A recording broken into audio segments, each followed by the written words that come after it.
Hello students, I wanted to go over the final project with you, what I've laid out here, and I'll post with this announcement is kind of the general flow of how this project is to go. Basically, there are several milestones. Most of the milestones are not graded. I give you a lot of flexibility with those milestones as far as when you get them in, but they're just there to kind of keep you moving and keep you on pace. So essentially, from what you've already gathered, if you've read it, you have to conduct an interview with some professional in the field to talk about it in a governmental relations issue.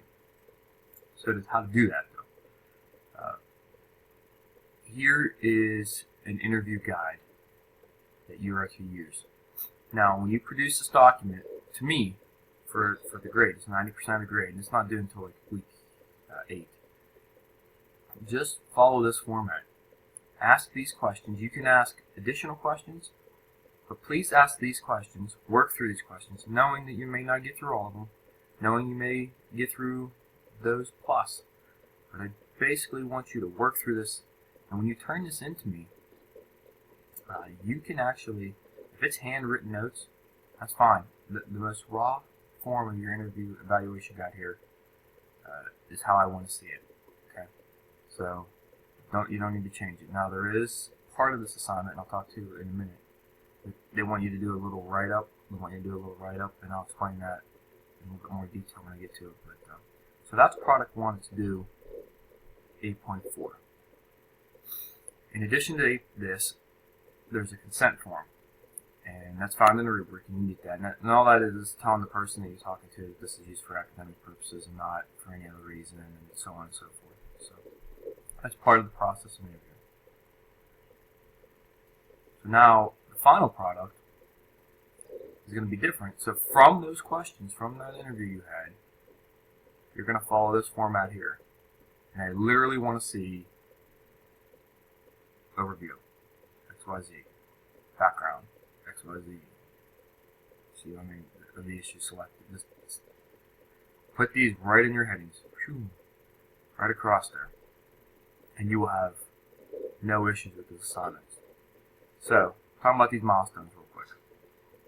All right, milestone 1. Pretty straightforward. This list.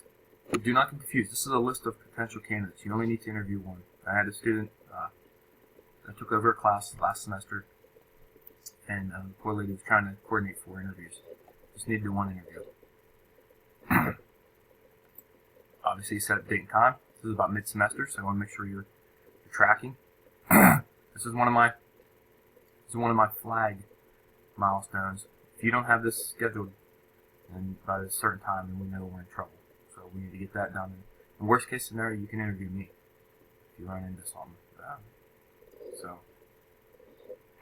here's that consent form I was telling you about. You have them sign it, okay, and then you can add that in. Here's that report, signed consent form. So in week 8, this is what I want to see. This little write-up I was telling you about, this is in addition to that guide. Just briefly, it doesn't even have to be 3 to 5. This is 3 to 5 pages total.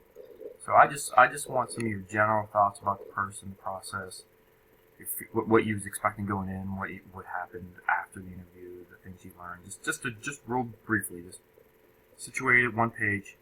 I just want you to think about it. I'm not looking for anything too much length there. And then last, the final project. And as I stated, please follow the outline above it. And then we discuss this at the end. You will post this document here, your evaluation document. Folks will read it and make comments on it. And you get graded on that. So you get about 20 points here, about 210 here, and 90 for this. So this is a big chunk of your grade. So it's really, really important that you follow with it, stick with it. If you run into any trouble anyway, in any way, shape, or form, please reach out to me. But like I said, even at the last resort, you can certainly interview me. I've done that in the past, so it's not a problem. I work for emergency management full time, so I'm very, very astute with this type of stuff. So that was just a quick 5-minute overview. There's more found on the rubric if you need it, but I mean, this should cover all the essential elements for you.